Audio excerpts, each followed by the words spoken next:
പക്ഷേ എല്ലാം വായിക്കാനുള്ള സമയം നമ്മുടെ മുമ്പിലില്ല, അത് ഓർത്തോണം. അങ്ങനെ ഞാൻ കുശവന്റെ വീട്ടിൽ ചെന്നപ്പോൾ അവൻ ചക്രത്തിന്റെ വേല ചെയ്തുകൊണ്ടിരുന്നു. അതെ, കുശവൻ കളിമണ്ണ് കൊണ്ടുണ്ടാക്കിയ പാത്രം അവന്റെ കയ്യിൽ ചീത്തയായി പോയി.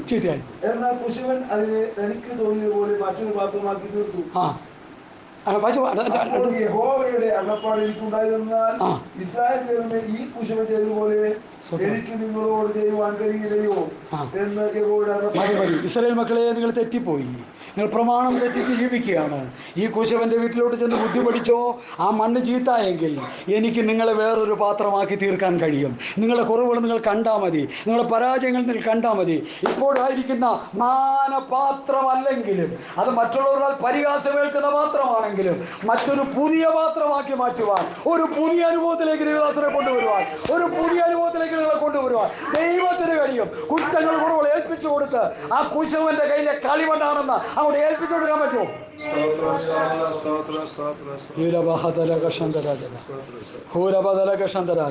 പാപം നമ്മുടെ മർത്യ ശരീരങ്ങളെ, അതിൻ്റെ മോഹങ്ങളെ അനുസരിക്കുമാറെന്ന് പാടി. യാക്കോബസനാണ് മോഹത്തെക്കുറിച്ച് പറയുന്ന സ്റ്റേറ്റ്മെന്റ്, കാണാതൊന്ന് പറയാം. മോഹം ഗർഭം ധരിച്ച് പാപം മുഴുത്തിട്ട് മരണത്തിൽ. മോഹം എവിടെ കൊണ്ടെത്തിക്കും? ആക്ഷരിക മരണമല്ല, ആത്മീക മരണം. വിശുദ്ധന്മാരും വിശുദ്ധമതികളും കുറിക്കൊള്ളേണ്ട ഒരു പദമാണ് ദൈവഹിതമല്ലാത്ത മോഹങ്ങൾ എൻ്റെയും നിങ്ങളുടെയും ഉള്ളിൽ കടന്നു വരുമ്പോൾ, അത് ദൈവഹിതമല്ലെങ്കിൽ ശാസിച്ച് അതിന്മേൽ ജയമെടുക്കാതെ എടുത്തു ചാടിയാൽ കുടിച്ചു ചാകുമെന്ന് പഴമൊഴി. അതിന് വചനം പറയുന്ന ആ മരണം. സ്വത്രം. ഇനി അടുത്ത വാക്യത്തിലേക്ക് വരാം, സമയത്തിൻ്റെ ദൗർലഭ്യം കൊണ്ട് അടുത്ത വാക്യത്തിലേക്ക് വരാം. അതിൻ്റെ 13-ാമത്തെ വാക്യം. നിങ്ങളുടെ അവയവങ്ങളെ അനീതിയുടെ ആയുധങ്ങളായി പാപത്തിന് സമർപ്പിക്കുകയും. നിങ്ങളുടെ അവയവങ്ങളെ, പാപം ചെയ്തുകൊണ്ടിരിക്കുന്ന അവയവങ്ങളെ നീതി ചെയ്യാനായിട്ട് യേശുക്രിസ്തുവിൽ വിശ്വസിച്ച് പിതാവിൻ്റെയും പുത്രൻ്റെയും നാമത്തിൽ സ്നാനപ്പെട്ട് പരിശുദ്ധാത്മ അഭിഷേകം പ്രാപിച്ച് എൻ്റെ അവയവങ്ങൾ നീതി ചെയ്യാനായിട്ട് ഞാൻ സമർപ്പിച്ചിരിക്കുന്നു. അതാണ് രക്ഷിക്കപ്പെട്ട ഒരു വ്യക്തിയുടെ ആത്മീയ നിലവാരം. അങ്ങനെ ഇരിക്കെ നിങ്ങളുടെ അവയവങ്ങളെ, ഈ അവയവങ്ങളെന്ന് പറഞ്ഞാൽ എത്രയുണ്ട്? 10-16 5 ഉള്ളൂ. ഇവിടെ പറഞ്ഞു കഴിഞ്ഞു. ഒന്ന് പറഞ്ഞു കൊടുത്ത ചായ. കണ്ണ്, നാക്ക്, മൂക്ക്, തൊക്ക്, ചെവി, 5 ഉള്ളൂ. ഈ 5 കൊണ്ടാണ് ദൈവത്തെ പ്രസാദിപ്പിക്കുന്നത്. ഈ 5 കൊണ്ടാണ് പാപം ചെയ്ത് നരകത്തിലും പോകുന്നത്. തീർന്നല്ലോ സംഭവം. നിങ്ങൾ വിചാരിക്കും ഇത് എവിടെ നിന്ന് കെട്ടിയെടുത്തോണ്ട് വന്ന് ഈ പാസ്റ്റർ എന്നൊക്കെ ചിന്തിക്കേണ്ട കേട്ടോ. ഞാൻ ഉള്ളത് പറഞ്ഞിട്ട് പോകാൻ വന്നതാണ്. ഞാൻ അങ്ങനെയൊക്കെ പറയുമ്പോൾ അല്ല ആൾക്കാർക്ക് വല്ലാത്ത ഇത് തോന്നുന്നു, ചിന്തകളൊക്കെ തോന്നുന്നു. ഇത്ര കഠിനമായിട്ടൊക്കെ ഞങ്ങളിങ്ങനെ പറഞ്ഞു. കാര്യമല്ലേ പറയുന്നത്? കാര്യം പറയുമ്പോൾ കളിയായിട്ട് ചിന്തിക്കരുത്. കാര്യമായിട്ട് എടുക്കണം. നമ്മുടെ പഞ്ചീന അതവിടെ പോലീസ് പറയുന്നത്. അതിൻ്റെ ഒന്നുകൂടി വായിക്കാ ആ വാക്യം. നിങ്ങളുടെ അവയവങ്ങളെ അനീതി ചെയ്യാനായിട്ട് നിങ്ങളുടെ കണ്ണും മൂക്കും നാക്കും തൊക്കും ശരീരം ഏൽപ്പിച്ചു കൊടുക്കരുത്. ഇത് നീതി ചെയ്യാനായിട്ട് സമർപ്പിച്ച് ദൈവത്തിൻ്റെ നീതീകരണം പ്രാപിച്ച് വിശുദ്ധീകരണത്തിലേക്ക് നടത്തപ്പെട്ട് തേജസ്കരണത്തിലേക്ക് എടുത്തപ്പെടേണ്ട ഒരു അവസ്ഥയാണ് നമുക്കുള്ളത്. അതാ പൗലോസ് പഠിപ്പിക്കുന്നത്. പൗലോസ് പഠിപ്പിച്ചപ്പോൾ ഞാൻ അന്തം വിട്ടുപോയി, വായും പൊളിച്ചിരുന്നു. എൻ്റെ ദൈവം അങ്ങനെയാണെങ്കിൽ സ്വർഗത്ത് ആർക്ക് പോകാൻ പറ്റുമെന്ന് ആ പറഞ്ഞ് സ്വർഗത്ത് പോകാൻ പറ്റും. ഈ ഉപദേശം അനുസരിച്ച് ജീവിച്ചാൽ പോകാൻ പറ്റും. അതായി പ്രസംഗിച്ചുകൊണ്ടിരിക്കുന്നത്. നമ്മുടെ ആത്മീയ നിലവാരങ്ങളൊന്നും കുറവാണെന്ന് ഞാൻ പറയുകയില്ല. ഒരിച്ചിരി കൂടുതൽ പഠനം കർത്താവിനെ കുറിച്ച് വചനത്തെക്കുറിച്ച് അതേ ഞാൻ തരുന്നുള്ളൂ. കർത്താവിൻ്റെ ദാസന്മാർ നിങ്ങളെ ദൈവത്തിനെ പഠിപ്പിക്കുന്നു. ഓക്കെ, ഒരു ശകലം കൂടി അതിനോട് കൂടിയൊന്നും ആഡ് ചെയ്യില്ല, പ്ലസ് ചെയ്യില്ല. ഈ വിഷയങ്ങൾ കൂടി അങ്ങനെ വിഷയങ്ങൾ നമ്മൾ പഠിച്ച് ദൈവവചനം പഠിച്ച് നിത്യജീവനിലേക്ക് നമുക്ക് പോകണമെന്ന് 70-80 സംവത്സരം കഴിയുമ്പോൾ ഒരു കിട്ടത്തോടെ ഇവിടെ നിന്ന് തീരുക. പിന്നെ ഒരു പാട്ടുണ്ട്, ഒരു ഒടുക്കത്തെ പാട്ട്. എന്താണ്? പേർ വിളിക്കും നേരം കാണും എൻ പേരു, പേർ വിളിക്കും നേരം കാണും. പരിഹസിക്കുകയല്ല കേട്ടോ, നിങ്ങൾ അങ്ങനെ തന്നെ ചിന്തിക്കല്ലേ. 16 പ്രാവശ്യം 26 പ്രാവശ്യം ഞങ്ങളുടെ വീട്ടിൻ്റെ അടുക്ക ഈ പാട്ട് പാടി ഒരു അമ്മാമ്മ മരിച്ചു കഴിഞ്ഞപ്പോൾ. അപ്പോൾ എനിക്കൊരു വല്ലാത്ത ഫീല് തോന്നി. ഇതിങ്ങനെ പാട്ട് ഇങ്ങനെ റിപ്പീറ്റ് ചെയ്യുന്നുണ്ട്. ഞാൻ ഓടി ഞങ്ങളുടെ ഉപദേഷ്ടാവെന്ന് ജീവിച്ചിരിക്കുക. ഞാൻ പറഞ്ഞു, കൊച്ചാ ഇങ്ങനെ ഒരു സംഭവം ഉണ്ടായി. എങ്ങനെയുള്ള സംഭവം? ഒരു അമ്മച്ചി മരിച്ചു പോയി, അവിടെ പാട്ട് കേൾക്കുന്നു, പേർ വിളിക്കുന്ന നേരം കാണുമെന്ന് പാടിയിട്ട് അതൊരു 16 പ്രാവശ്യം എടുത്ത് പാടിക്കൊണ്ടിരിക്കുന്നു. എന്താണ് അതിൻ്റെ വിഷയം? ഒരു ചുക്കുമില്ല സഹോദരാന്ന് പറഞ്ഞു. എല്ലാ വിഷയം അവിടെ പേര് വിളിയൊന്നുമില്ല. സാമ്പിൾ പാസ് ഇങ്ങോട്ട് വരട്ടെ, ചാൻ ഇങ്ങോട്ട് വരട്ടെ, ചാൻ ഇങ്ങോട്ട്, അവിടെ ഒന്നുമില്ല. രക്ഷിക്കപ്പെട്ട് സ്നാനപ്പെട്ട് വിശുദ്ധിയിലും വേർപാടിലും ജീവിച്ച് ഈ പ്രമാണമനുസരിച്ച് ജീവിച്ച് അങ്ങോട്ട് മരിച്ചു പോയാൽ കർത്താവിൻ്റെ വരവിൽ ഡിമ്മെന്ന് പറഞ്ഞ ഒരുത്തൽ കേൾക്കും. ആ പ്രമാണമനുസരിച്ച് ജീവനോട് ജീവിച്ച് ഇവിടെ ഈ ഭൂമി ജീവിച്ചുകൊണ്ടിരുന്നാൽ കർത്താവിൻ്റെ ഒരു രൂപാന്തരം, അല്ലാത്തവർക്കൊരു ഉയർപ്പ്, അല്ലാതെ അവിടെ പേരുമില്ല. പുതിയ പേര് നമുക്ക് തരുമെന്നുണ്ട്, പുതിയ പേര് നമുക്ക് തരുമെന്ന് വെളിപ്പാട് പുസ്തകം പഠിപ്പിക്കും. ഞാൻ ആ ഭാഗത്തേക്കൊന്നും പോകുന്നില്ല, സമയം ഇവിടെ മുമ്പിലില്ല. എന്നെ കേൾക്കുന്ന പ്രിയപ്പെട്ടവരെ, പാപം ചെയ്തുകൊണ്ടിരുന്ന നമ്മുടെ അവയവങ്ങൾ നീതി ചെയ്യാനായിട്ട് സമർപ്പിച്ച് നീതി ചെയ്തുകൊണ്ടിരിക്കുമ്പോൾ കിട്ടുന്ന ഒരു സാധനമാണ് വിശുദ്ധീകരണം. നീതീകരണം, വിശുദ്ധീകരണം, സ്തോത്രം. അപ്പോൾ ആ 17-ാം വാക്യം 12-ാം വാക്യം ഒന്നുകൂടി വായിച്ചിട്ട് 14-ലേക്ക് വരാം. വായിക്കാം. പെട്ടെന്ന് വായിച്ചു. പെട്ടെന്ന്. നിങ്ങളുടെ അവയവങ്ങളെ അനീതിയുടെ ആയുധങ്ങളായി പാപത്തിന് സമർപ്പിക്കുകയും വരുത്. നിങ്ങളെ തന്നെ മരിച്ചിട്ട് ജീവിക്കുന്നവരായും നിങ്ങളുടെ അവയവങ്ങളെ നീതിയുടെ ആയുധങ്ങളായും ദൈവത്തിന് സമർപ്പിക്കും. അപ്പൊ നീതിയുടെ നമ്മുടെ ദൈവത്തിന് സമർപ്പിക്കാൻ പറഞ്ഞാൽ എന്താ എൻ്റെ അർത്ഥം? എന്താ? നമ്മുടെ പഞ്ചേന്ദ്രിയങ്ങളെ നീതിയുടെ ആയുധങ്ങൾ, അതായത് നീതി ചെയ്യാനായിട്ട് ഞാൻ എന്നെ സമർപ്പിക്കുമ്പോൾ നമ്മുടെ അവയവങ്ങൾ നീതിയുടെ ആയുധങ്ങളാണ്, അല്ലെങ്കിൽ അത് പാപത്തിൻ്റെ ആയുധങ്ങൾ. അത് നമ്മളെ ശിക്ഷയിലേക്ക് നടത്തും. കാരണം പാപത്തിന് പ്രതിഫല ഫലമുണ്ട്, പാപത്തിൻ്റെ മരണം. നീതി ചെയ്താലേ വിശുദ്ധീകരണം കിട്ടുള്ളൂ, വിശുദ്ധീകരണം കിട്ടിയാലേ നിത്യജീവനിലേക്ക് പോവുള്ളൂ. അതാണ് റോമർ 6-ന്റെ പഠനം. ഹല്ലേലൂയ. നിങ്ങളുടെ അവയവങ്ങളെ അവയവങ്ങളെ നിങ്ങളുടെ അവയവങ്ങളെ അല്ല നീതിയുടെ ആയുധങ്ങളായി ദൈവത്തിന്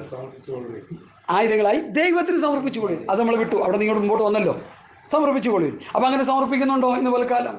ഈ വചനം കേട്ട് കഴിയുമ്പോൾ ഏതെങ്കിലും അവയവം പാപം ചെയ്തുകൊണ്ടിരിക്കുകയാണെങ്കിൽ, കർത്താവേ, എൻ്റെ നാവ്, എൻ്റെ ചിന്ത, എൻ്റെ പ്രവൃത്തികൾ, എൻ്റെ ഇടപാടുകൾ എല്ലാം ഞാനിതാ സമർപ്പിക്കുന്നു. ദൈവവചനമനുസരിച്ച് ജീവിക്കുവാൻ, വിശുദ്ധിയിൽ ജീവിക്കുവാൻ എൻ്റെ പഞ്ചേന്ദ്രിയങ്ങളെ ഞാൻ ദൈവസന്നിധിയിൽ സമർപ്പിക്കുന്നു എന്ന് പറഞ്ഞ് ആ ദൈവനീതി ചെയ്യാനിടയായാൽ ജോർജ് അച്ചാൻ്റെ വീട്ടിൽ നടത്തിയ 2ാമത്തെ പ്രാർത്ഥന അനുഗ്രഹമായി. ഇല്ലെങ്കിൽ അച്ചായൻ്റെ പേഴ്സ് കാലിയായത് മിച്ചം. ക്ഷമിച്ചുകൊള്ളണേ, ഒരു ചുമ്മാ ഒരു ഫലിതം പറഞ്ഞതേ ഉള്ളൂ. ഇത് സംഭവിക്കണം, ഇത് സംഭവിക്കണം. എന്ത് സംഭവിക്കണം?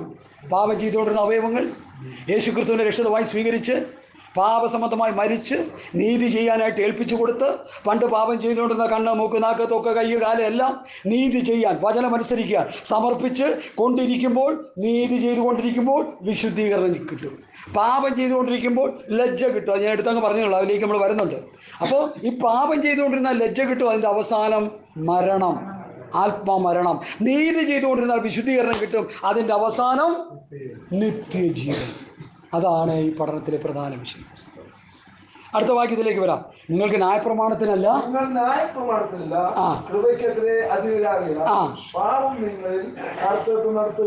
അവിടെ നിൽക്കട്ടെ. എന്താ അതിൻ്റെ അർത്ഥം?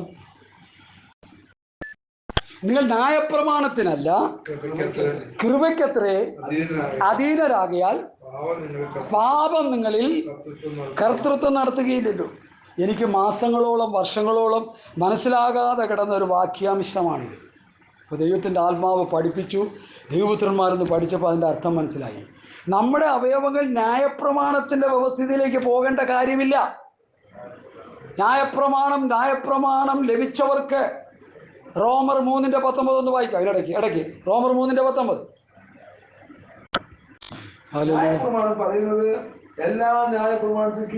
അപ്പൊ ന്യായപ്രമാണം, മോശിക പ്രമാണം പറയുന്നത് മുഴുവൻ ആരോടാണ്? ആരാണത്? ചോദ്യം ആരാണെന്ന് ചായോ, അത് ആരാണെന്ന് കേട്ടില്ലേ? ആരാണ്?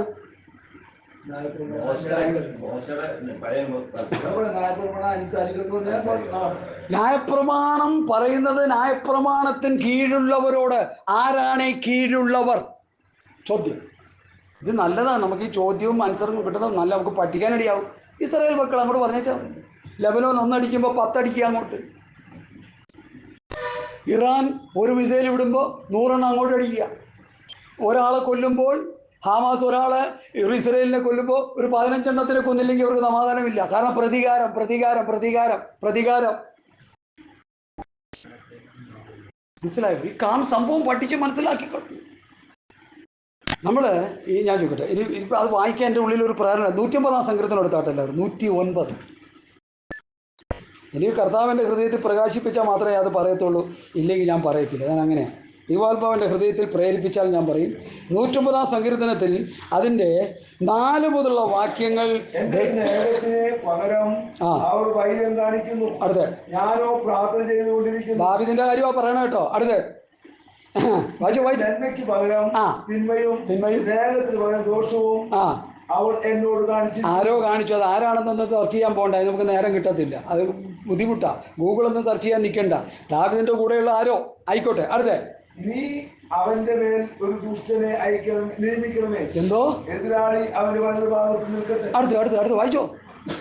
അവനെ വിസ്തരിക്കുമ്പോൾ അവൻ കുറ്റക്കാരനെന്ന് തെളിയട്ടെ. അടുത്ത് അവന്റെ പ്രാർത്ഥന പാപമായി തീരട്ടെ. അയ്യോ, കൂട്ടുന്നവരുടെ പ്രാർത്ഥനമായി തീരട്ടെ. അടുത്തോ. അടുത്ത് അവന്റെ പ്രാർത്ഥന പാപമായി തീരട്ടെ. അവന്റെ നാളുകൾ ചുരുങ്ങി പോകട്ടെ. അവന്റെ സ്ഥാനം മറ്റൊരുത്തൻ നൽകട്ടെ. അവന്റെ മക്കൾ അനാഥരും അവന്റെ ഭാര്യ വിധവയുമായി തീരട്ടെ. അടുത്ത് അവന്റെ മക്കൾ അലഞ്ഞ തെണ്ടി നടക്കട്ടെ.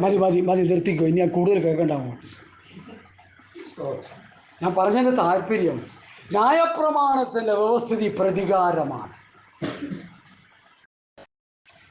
ഇത് ശരിക്കും നമ്മൾ മനസ്സിലാക്കണം, പഠിക്കണം. ഇത് ഞാൻ വർഷങ്ങളോളം ദൈവസന്നിധിയിൽ കിടന്ന് കരഞ്ഞും നിലവിളിച്ചും ഉപവസിച്ചും പ്രാർത്ഥിച്ച് പഠിച്ച ആത്മീയ സത്യങ്ങളാണ് ദൈവസഭയുടെ മുമ്പാകെ തുറന്നു വയ്ക്കുന്നത്. ഇവിടെ നമ്മൾ വായിച്ചത് എന്താ? റോമർ 6:14 നിങ്ങൾ ന്യായപ്രമാണത്തിനല്ല കൃപയ്ക്കത്ര അധീനരാകിയാൽ പാപം നമ്മിൽ കർത്തൃത്വം നടത്തുകയില്ലല്ലോ. അപ്പം ന്യായപ്രമാണത്തിൻ്റെ വ്യവസ്ഥിതി പ്രകാരമുള്ള പ്രാർത്ഥനകളും ഇടപാടുകളും ഉപദേശങ്ങളും നമ്മളിലുണ്ടെങ്കിൽ പാപം നമ്മളിൽ കർത്തൃത്വം നടത്തും. സ്ഥാനപ്പെട്ടതും രക്ഷിക്കപ്പെട്ടതും പരിശുദ്ധാത്മാഭിഷേകം പ്രാപിച്ചതും വട്ടപൂജ്യമായി പോകും. പൗലൂസിന്റെ ടീച്ചിങ് എൻ്റെ അല്ല. Hallelujah, hallelujah, hallelujah. നമുക്ക് ദൈവത്തെ സ്തുതിച്ചുകൊണ്ടിരിക്കാം. Hallelujah, hallelujah. നമ്മുടെ ഒരു കൂട്ടു സഹോദരൻ, നമ്മുടെ ഒരു കൂട്ടു സഹോദരി നമുക്കെതിരെ ദൂഷണം ചെയ്യുമ്പോൾ, ദൂഷണം പറയുമ്പോൾ, നമുക്കെതിരെ പ്രവർത്തിക്കുമ്പോൾ നല്ല ബുദ്ധി കൊടുക്കണം കർത്താവേ. മാനസാന്തരം കൊടുക്കണം കർത്താവേ. ഒന്ന് മടങ്ങി വരാനിടയാകണം കർത്താവേ. എന്നൊപ്പം വായിലിരുന്ന് പ്രാർത്ഥിച്ചതാണ് അവരിപ്പോൾ ദൈവകൃപ നഷ്ടപ്പെടുത്തിപ്പോയി. മടങ്ങി. അതാ പുതിയ നിയമ വിശ്വാസിക്ക് പ്രാർത്ഥിക്കാൻ പ്രമാണമുള്ളൂ. ഇപ്പൊ നമ്മളെന്തോ ചെയ്യാ? പക്ഷെ മനസ്സിലാകുന്നില്ല വിഷയം. നമ്മളെ വേദനിപ്പിക്കുന്ന കുത്തുവാക്കുകൾ പറയുമ്പോൾ, നമ്മളെ വേദനിപ്പിക്കുമ്പോൾ, നമ്മുടെ ഹൃദയത്തെ തകർത്തു വാരുന്ന വിഷയങ്ങൾ നമ്മളോട് ഇടപെടുമ്പോൾ നമ്മൾ മനസ്സിലാക്കണം, നമ്മൾ ക്രിസ്തുവിന്റെ പ്രമാണത്തിൽ അധിഷ്ഠിതരായി ജീവിക്കേണ്ടവരാണ്. കർത്താവ് പറഞ്ഞു, നിങ്ങൾ തമ്മിൽ സ്നേഹിച്ചാൽ, ബാക്കി ശിഷ്യന്മാരെന്ന് പെരുമ്പാവൂർ അറിയുന്നു, ലോകം മുഴുവൻ.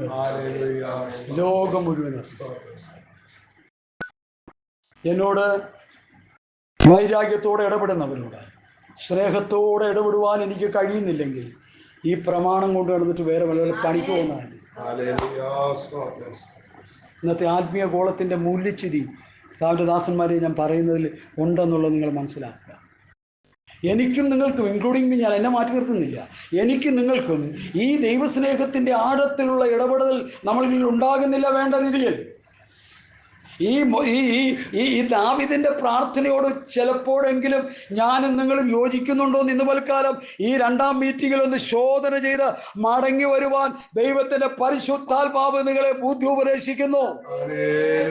നിങ്ങളെ വേദനിപ്പിക്കുന്നവരോട് സ്നേഹത്തിന്റെ ഊഷ്മളമായ സ്നേഹത്തോടെ ഇടപെടുവാനുള്ള മനസ്സ് നിങ്ങൾക്കില്ലെങ്കിൽ നിങ്ങൾ ന്യായപ്രമാണത്തിന് കീഴിലുള്ളവരാണ്.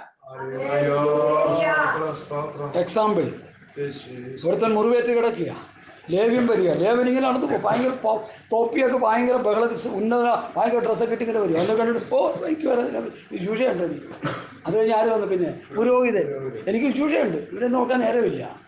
പിന്നെ ആര് വന്നു? ശമരിയക്കാരൻ. അത് യേശു ക്രിസ്തുവാണ്. മനസ്സിലായി. വന്ന് വേണ്ട രീതിയിലുള്ള സംരക്ഷണം, ഞാൻ പറയേണ്ട കാര്യമില്ല. അത് ആ ക്രിസ്തുവിനെയാണ് നമ്മൾ സ്നേഹിക്കുന്നത്. ആ ക്രിസ്തുവിൻ്റെ പ്രമാണമാണ് നമ്മുടെ ഉള്ളിലേക്ക് കയറേണ്ടത്. പകകളും വിദ്വേഷങ്ങളും ഈ ആത്മീയമായി സ്വത്രം നമ്മുടെ ഹൃദയത്തിൽ വരുന്ന പകയും വിദ്വേഷവും ഒക്കെ നമ്മൾ ആത്മീക കൊലപാതകന്മാരാക്കി മാറ്റുമെന്ന യോഹന്നാൻ അപ്പോസ്തലൻ പഠിപ്പിക്കുന്നു. സഹോദരനെ പകയ്ക്കുന്നവൻ നിസ്സാര എന്ന് പറഞ്ഞാലോ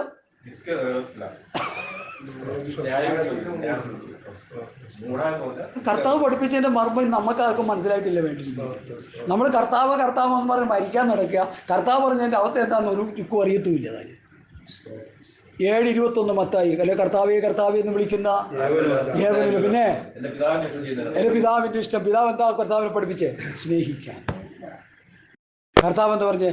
എൻ്റെ പിതാവ് എന്നെ സ്നേഹിച്ചു, സ്തോത്രം, എന്നെ നിങ്ങൾക്കായിട്ട് മറുപടിയായി തന്നു, അതുപോലെ നിങ്ങൾ തമ്മിൽ തമ്മിൽ മരണത്തിന് ആദാമ്യ പാപം നിമിത്തം മരണത്തിന് വിധിക്കപ്പെട്ട നമ്മെ കർത്താവ് സ്നേഹിച്ചത് കൊണ്ടല്ലേ നമ്മളിവിടെ ഇരിക്കുന്നത്. അല്ലെങ്കിൽ ആരെങ്കിലും ഇവിടെ കാണുമോ? മോശയുടെ ന്യായപ്രമാണം അനുസരിച്ച് ജീവിക്കുന്നവരാണ് ഈ പരിസരത്ത് നമുക്ക് ഇരിക്കാൻ പറ്റുമോ? ഞാനും കൊണ്ടുവരും ഒരു കാളക്കിടാവിനെ, അച്ചായനും കൊണ്ടുവരും ഒരു കന്നുകുട്ടീനെ, എല്ലാം കൂടി തൂരി മെഴുകി ഇവിടെ കിടന്ന് ഭയങ്കര പ്രശ്നമായിരിക്കും. ആ യാഗങ്ങൾ മുഴുവൻ യേശു ക്രിസ്തു തൻ്റെ ദേഹമെന്ന തിരശീല യാഗവസ്തുവായി അങ്ങോട്ട് സമർപ്പിച്ചപ്പോൾ യാഗങ്ങൾ മുഴുവൻ നിന്നു. പ്രമാണം വ്യവസ്ഥ മാറ്റപ്പെട്ടു. ഒരു പുതിയ പ്രമാണം നമുക്ക് തന്നു. നിങ്ങൾ തമ്മിൽ തമ്മിൽ സ്നേഹിക്കണം. ശത്രു മനോഭാവം നമ്മളോട് കാണിച്ചാൽ അങ്ങോട്ട് സ്നേഹിച്ചോ. നമ്മളെ ഉപദ്രവിക്കുകയും പഴിക്കുകയും ദൂഷിക്കുകയും ചെയ്യും, അങ്ങോട്ട് സ്നേഹിച്ചോ. അധികകാലം അവർക്ക് നമ്മോട് ദൂഷിക്കാനും പകയ്ക്കാനും കഴിയത്തില്ല. അവർ നമ്മുടെ മുൻപാകെ മുട്ടുമടക്കും. ക്രിസ്തുവിന്റെ നിർമ്മലമായ സ്നേഹം നമ്മുടെ ഉള്ളിൽ വന്നു കഴിയുമ്പോൾ അവര് ദൈവസന്നിധിയിലേക്ക് കടന്നു വരും. ഈ മർമ്മം നമുക്ക് മനസ്സിലാകുന്നില്ല. ഹല്ലേലൂയ, സ്തോത്രം, സ്തോത്രം, സ്തോത്രം. ഇവിടെ ദാവീദ് പ്രാർത്ഥിച്ചു കൂട്ടിയത് മുഴുവൻ അവൻ നശിച്ചു പോകട്ടെ, അവൻ മുടിഞ്ഞു പോകട്ടെ, അവൻ്റെ സന്തതി തെണ്ടി നടക്കട്ടെ. ഇത് തന്നെയല്ലേ സ്തോത്രം യഹൂദന്മാരും മുസ്ലിങ്ങളും ഒക്കെ ചെയ്തുകൊണ്ടിരിക്കുന്നു. പ്രതികാരം. ഇസ്രായേൽ പ്രധാനമന്ത്രി പറയണതൊക്കെ ഇന്നലെ നമ്മുടെ ഇടയിൽ 2 അയച്ചു, ഒരു 10 അങ്ങോട്ട് അയച്ചേക്കാൻ. എന്താ കാര്യം? അവൻ്റെ ഉള്ളിൽ കിടക്കുന്ന അതാ. അവരുടെ ഇടയിൽ വിശ്വാസികൾ ഉണ്ടെന്നുള്ളത് വേറൊരു വിഷയം. ആ രാജ്യം നിൽക്കുന്ന ന്യായപ്രമാണത്തിൻ്റെ വ്യവസ്ഥിതിയില്ല. ഹല്ലേലൂയ. അതുകൊണ്ട് എന്നെ കേൾക്കുന്ന പ്രിയപ്പെട്ടവരെ, ഈ 14-ാം വാക്യം കുറിക്കൊള്ളണം. നിങ്ങൾ ന്യായപ്രമാണത്തിനല്ല കൃപയ്ക്കത്രേ അധീനരാകിയാൽ പാപം നിങ്ങളിൽ കർത്തൃത്വം നടത്തുകയില്ലല്ലോ. അപ്പൊ പ്രതികാര ചിന്തയും വാശിയും വൈരാഗ്യവും ഇസ്രായേൽ ജനത്തിനുണ്ടായ ഒരു ഏറ്റവും വലിയ പാപത്തിന്റെ പട്ടിക ഏതാന്ന് പറയാമോ? ഞാൻ കണ്ണടച്ചിരിക്കുക. ദുശാഠ്യം. ശാഠ്യം. ദുശാഠ്യമുള്ള ജനം. ഇത് ദുശാഠ്യമുള്ള ജനമാകും. എനിക്കില്ലേ ദുശാഠ്യം? ചില സമയത്ത് വരാറുണ്ട്. സങ്കീർത്തന വീരനായിരുന്നു ഞാൻ എന്നാണ് എല്ലാവരും എന്നോട്. ഗൾഫിലായിരുന്ന സമയത്ത് സങ്കീർത്തനം പ്രസംഗിക്കാൻ എന്നെ ഏൽപ്പിച്ചേക്കും. അനുസരിച്ചിലേക്ക് കീറിക്കളയുമെന്നൊക്കെ പറയും. അപ്പോൾ അവർ പറയാ സാമ്പ്രദമുണ്ട് പ്രസംഗം എന്നാ ഉണ്ടായിരുന്നു. ഇവിടെ വന്നപ്പോഴാ ഒരു പ്രായമുള്ള മിണ്ടി പോലും ഇവിടെ കീറിക്കളയുന്ന പ്രമാണം മോശിക പ്രമാണമാണ്. തമ്മിൽ തമ്മിൽ സ്നേഹിക്കാൻ വിശ്വാസികളെ പഠിപ്പിക്കാൻ അതായി പ്രസംഗിച്ചുകൊണ്ടിരിക്കുന്നത്. മനസ്സിലായോ? പ്രതികാരവും സ്തോത്രം പകയും വിദ്വേഷവും അസൂയയും എല്ലാം ദുശാഠ്യവും ഒക്കെ ഇപ്പം എൻ്റെ ജീവിതത്തിൽ ഉണ്ടായിരുന്നു. അത് മാറ്റി തന്നത് ഈ ക്രിസ്തുവിൻ്റെ സ്നേഹമാണെന്ന് പറഞ്ഞാൽ എത്ര അത്ഭുതമാണ്. പണ്ടൊരു RSSകാരൻ ഒരു പെന്തക്കോസ് പാസ്റ്ററുമായിട്ട് നടന്നൊരു സംഭവം ഞാൻ പെട്ടെന്ന് വിവരിക്കാം. പെട്ടെന്ന് വിളിച്ചിട്ട് കാര്യത്തിലേക്ക് വരാം, സമയമുണ്ട്, അതിന് മുമ്പ് ഞാൻ തീർത്തോളാം. ഇങ്ങനെ നടന്നു വരുമ്പോൾ അഭിമുഖമായിട്ട് അവർ കാണും. അപ്പോൾ പാസ്റ്റർ പറയും RSSനെ കാണുമ്പോൾ ഗുഡ് മോർണിംഗ് സാർ. അപ്പോൾ പാസ്റ്ററിൻ്റെ ആചാരം മര്യാദ ഗുഡ് മോർണിംഗ് സാർ. അപ്പോൾ നിൻ്റെ ഗുഡ് മോർണിംഗ് ശരിയാ ഒന്നും പറയാണ്ട് അങ്ങ് പോവും. മുഖം വീർ പോലെ കളിച്ച് മാസങ്ങൾ കടന്നുപോയി. എല്ലാ ദിവസവും ഈ അഭിമുഖമായി വരുന്ന RSSകാരനെ ഗുഡ് മോർണിംഗ് പറഞ്ഞുകൊണ്ടിരിക്കുക, ഗുഡ് മോർണിംഗ് പറഞ്ഞുകൊണ്ടിരിക്കുക. ഒരു ദിവസം ഈ RSSകാരൻ്റെ ഉള്ളിൽ പറയുക മാത്രമല്ല, പാസ്റ്റർ പോയി മുഴങ്കാലിൽ നിന്ന് പ്രാർത്ഥിക്കുകയും കൂടി ചെയ്യുവേ. പ്രാർത്ഥിച്ചു കഴിഞ്ഞപ്പോൾ ഇയാൾക്ക് കുറ്റുപോയി, ദൈവമേ ആ മനുഷ്യൻ എത്ര നല്ലൊരു മനുഷ്യനാണ്, ഞാൻ ഈ പകയും വിദ്വേഷവും വെച്ചുകൊണ്ടിരുന്ന് ഞാൻ നശിക്കുകയല്ലേ. ഒരു ദിവസം അവർ തമ്മിൽ ഇടപെട്ടു, സംസാരിച്ചു, അയാൾ രക്ഷിക്കപ്പെട്ടു. യേശു ക്രിസ്തു വലിയ പ്രസംഗമൊന്നും നടത്തിയില്ല, അവൻ്റെ സ്വഭാവം കേട്ടവൻ രക്ഷിക്കപ്പെട്ടു. നമുക്കതിന് കഴിയുമോ? പാസ്റ്റർ സാമേ നിനക്കത് കഴിയുമോ? സഹോദരങ്ങളെയും സഹോദരിമാരെയും നമുക്കതിന് കഴിയുമോ? നമ്മുടെ ജീവിതം കൊണ്ട് കർത്താവിനെ വെളിപ്പെടുത്താൻ നമുക്ക് കഴിയുമോ? ഹല്ലേലൂയ. പത്രോസ് ഒരു വലിയ പ്രയോഗം നടത്തിയിട്ടുണ്ട്. സ്തോത്രം. ഭാര്യ ഭർത്താവിനോടുള്ള വിഷയത്തിൽ പറയുന്നത് പ്രസംഗമൊന്നും നടത്തണ്ട, നിന്റെ നല്ല നടപ്പ് കണ്ട് അവനും ചേർന്ന് വരാനിടയാണ്. ആ ഗുണം പിടിക്കാത്തവൻ നിന്റെ നല്ല നടപ്പ് കണ്ടുകൊണ്ട് എന്ത് ചെയ്യും? നിന്നോട് ചേർന്ന് വരും. നിന്റെ നല്ല വാക്കുകൾ, നിന്റെ നല്ല പ്രവൃത്തികൾ, നിന്റെ നല്ല ഇടപാടുകൾ, നിന്റെ സ്വഭാവ ഗുണങ്ങൾ, നിന്നിലുള്ള ക്രിസ്തുവിന്റെ സ്നേഹം എത്ര മനോഹരം. നിങ്ങൾ ന്യായപ്രമാണത്തിനല്ല കൃപയ്ക്ക് എത്ര അതിരാക്കിയാൽ പാപങ്ങൾക്ക്. അപ്പൊ ഞാൻ അവിടുന്ന് അങ്ങോട്ട് മാറുക. ഇനി അടുത്ത 15-ാം വാക്യത്തിലേക്ക് വരാച്ചാ പെട്ടെന്ന് വാ. എന്നാൽ എന്ത്? ന്യായപ്രമാണത്തിനല്ല കൃപയ്ക്ക് എത്ര അധീനനാകിയാൽ നാം പാപം ചെയ്യുക എന്നോ ഒരു നാളും വരുത്. നിങ്ങൾ ദാസന്മാരായി അനുസരിപ്പാൻ നിങ്ങളെ തന്നെ സമർപ്പിക്കുകയും നിങ്ങൾ അനുസരിച്ച് പോരുകയും ചെയ്യുന്നവന് ദാസന്മാർ ആകുന്നുവെന്ന് അറിയുന്നില്ലയോ? ഒന്നുകിൽ മരണത്തിനായി പാപത്തിന് ദാസന്മാർ, അല്ലെങ്കിൽ നീതിക്കായി രണ്ട് ദാസത്വത്തെ കുറിച്ച് ഇവിടെ പഠിപ്പിക്കുന്നു. രണ്ട് ദാസത്വം, ഒന്നുകിൽ പാപത്തിന്റെ ദാസൻ അല്ലെങ്കിൽ നീതിയുടെ ദാസൻ. ഈ ലോകത്തുള്ള സകല മനുഷ്യരെ ഈ വാക്യത്തിലൂടെ പൗലോസ് വെളിപ്പെടുത്തുക. ഒന്നുകിൽ പാപത്തിന്റെ ദാസൻ അല്ലെങ്കിൽ നീതിയുടെ ദാസൻ. നീതിയുടെ ദാസൻ ഏതാ? കർത്താവായ യേശുക്രിസ്തു രക്ഷിതാവായി സ്വീകരിച്ച് ക്രിസ്തുവിന്റെ പ്രമാണം അനുസരിച്ച് ജീവിച്ചിരിക്കുന്നവൻ നീതിയുടെ ദാസൻ. അല്ലാത്തവർ മുഴുവൻ ജാതി മത ഭേദമെന്ന് പെന്തക്കോസ്തുകാരനാൽ ആരായാലും പാപത്തിന്റെ ദാസൻ. ഇനി അടുത്തതാണ് മാർമികമായ സത്യം. ഞങ്ങൾ ഇന്നലെ അത് പഠിച്ചുവെങ്കിലും ഒന്നുകൂടി ഇന്നത് ധ്യാനിക്കാൻ പോകും. അടുത്ത വാക്യം. ഒന്നുകിൽ മരണത്തിന്റെ പാപത്തിന്റെ ദാസന്മാർ അല്ലെങ്കിൽ നീതിയുടെ ദാസൻ. എന്നാൽ നിങ്ങൾ പാപത്തിന്റെ ദാസന്മാരായിരുന്നുവെങ്കിലും നിങ്ങളെ പഠിപ്പിച്ച ഉപദേശ രൂപത്തെ ഹൃദയപൂർവം അനുസരിച്ച് പാപത്തിൽ നിന്ന് സ്വാതന്ത്ര്യം പ്രാപിച്ച് നീതിക്ക് ദാസന്മാരായി തീർന്നത് കൊണ്ട് ദൈവത്തിന് സ്തോത്രം. അപ്പൊ ഇവിടെ നീതിക്ക് ദാസനായി തീർന്നത് എങ്ങനെയെന്നൊരു ചോദ്യം ഇന്നലെ ഞങ്ങളിവിടെ ചോദിച്ചു. നിങ്ങൾ 3 പേരുണ്ടായിരുന്നു. എങ്ങനെയാ നീതിക്ക് ദാസനായി തീർന്നത്? പാപത്ത് സ്വാതന്ത്ര്യം പ്രാപിച്ച് നീതിക്ക് ദാസനാകുക. അതെങ്ങനെ സംഭവിക്കും? ഏതനുസരിച്ച്? അല്ല, വചനപ്രകാരം പറ. നിങ്ങളെ പഠിപ്പിച്ച ഉപദേശ രൂപം റോമർ 16 ഉപദേശം നിങ്ങൾ പഠിച്ചു, നിങ്ങളെ പഠിപ്പിച്ച ഉപദേശ രൂപം ഹൃദയപൂർവ്വം അനുസരിച്ച് പാപത്ത് സ്വാതന്ത്ര്യം പ്രാപിച്ച് നീതിക്ക് ദാസനായി തീർന്നു. പാപത്തിൽ കിടന്ന ദൈവമക്കളെ, പാപം ചെയ്യാതിരിക്കാനുള്ള ഉപദേശം ക്രിസ്തുവിന്റെ പ്രമാണത്തിലൂടെ പഠിപ്പിച്ച് അവർ പാപത്തെ വെറുത്ത് നീതി ചെയ്യുന്ന അനുഭവത്തിലേക്ക് വന്നപ്പോൾ അവർ നീതിയുടെ ദാസന്മാരായി. ഇങ്ങനെ സകല നീതി നിവർത്തിക്കുന്ന നമുക്ക് ഉചിതമെന്ന് കർത്താവ് പറഞ്ഞില്ലേ? ഏതായി സകല നീതി നിവർത്തിക്കാന്ന് പറഞ്ഞാൽ? ഹല്ലേലൂയ. ഏതായി സകല നീതി നിവർത്തിക്കാന്ന് പറഞ്ഞാൽ? അറിയില്ലേ ഭാഗം? യേശുക്രിസ്തു യോർദാൻ നദിയിൽ സ്നാനമേറ്റു, ദൈവ കൽപ്പന അനുസരിച്ചു, പിതാവിന്റെ ഇഷ്ടം അനുസരിച്ചു. ഇങ്ങനെ സകല നീതി നിവർത്തിക്കുന്നത്, ദൈവത്തെ പ്രസാദിപ്പിക്കാനുള്ള ദൈവത്തിന്റെ പ്രമാണം അനുസരിക്കുന്നത് നീതിയാണെന്ന് കർത്താവോട് വെളിപ്പെടുത്തി. അപ്പം നമ്മൾ ദൈവസഭയ്ക്ക് തന്നിരിക്കുന്ന പ്രമാണം ഓരോന്നും വായിച്ച് പഠിച്ച് അനുസരിച്ച് ജീവിക്കുമ്പോൾ പാപത്തിന് സ്വാതന്ത്ര്യം പ്രാപിച്ച് നീതിക്ക് ദാസനാണ്. സങ്കീർത്തനം വായിച്ചുകൊണ്ടിരുന്ന ഒരിക്കലും ദാസനാകത്തില്ല. കാരണം അവിടെ പാപം ഞാൻ നേരത്തെ വായിച്ച് കേൾപ്പിച്ചല്ലോ. ദാവീദ് എന്ന് പറയുമ്പോൾ നമുക്ക് ഇത്തോരു ഇസ്രായേലിൻ്റെ മധുരകാഹനാണ് ദാവീദ്. പ്രാർത്ഥിക്കുന്ന പ്രാർത്ഥന കേട്ട ഇവരെ പോലെ കുരുത്തക്കെട്ട ഒരു ലോകത്തുണ്ട്. സഹോദരനെ സ്നേഹിക്കേണ്ടവരോട് അവൻ പകയ്ക്കുകയല്ലേ. അപ്പം എനിക്ക് മനസ്സിലായത്, എടാ അവൻ്റെ പ്രമാണവതായിരുന്നു. സങ്കീർത്തനം 50:5 പെട്ടെന്ന് വായിച്ച്. സങ്കീർത്തനം 50:5 പെട്ടെന്ന് വായിച്ചേ. സൗരമാർഗം വായിക്കാൻ കേട്ടോ, സൗരന്മാരെ മാത്രം കട്ടപ്പെടുത്താതെ.